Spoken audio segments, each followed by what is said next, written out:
Welcome to Fluent Phonics. Today we will learn how to pronounce the word pushing. Pushing. Pushing. Pushing.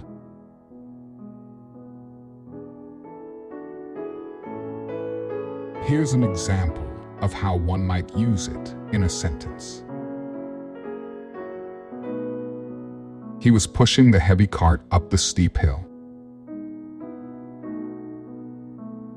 In this context, pushing means exerting force to move something forward or against resistance, typically by using physical strength or effort.